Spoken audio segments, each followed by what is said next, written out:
ရဲ့ကံလျှောက်နေငကိုတွေကျူးစွာရဲ့အစင်မဲ့ကိုရဲ့ပဲနေဒီရဲ့မမေ့နိုင်ပါဘူးတကယ်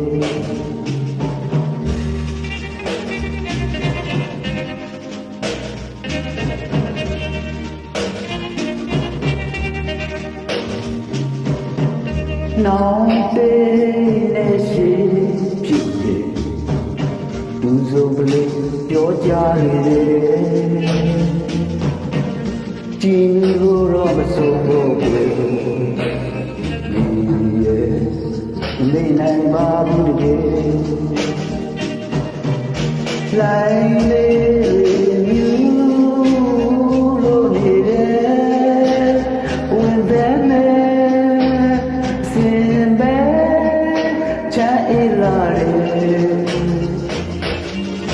ကြည်လို့တော့မဆုံးဘောတကယ်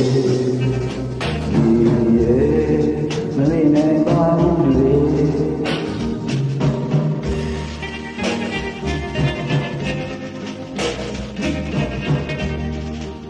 တကယ်တော့ဒီနေရာလေးဟာအားလုံးနှစ်ယောက်ရဲ့နေရာလေးပါမိအတွက်ဆိုလို့ရှိရင်တော့စေတတိယနေတဲ့နေရာလေးတစ်ခုကို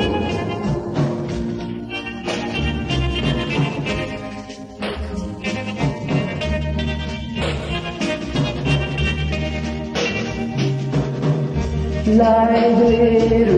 မြူလို့နေတယ်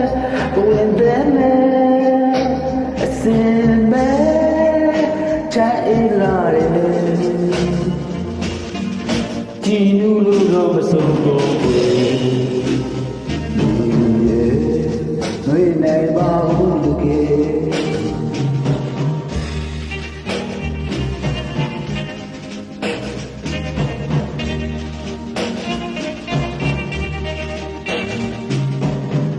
ကျေးဇူးများတင်ပါတယ်နော်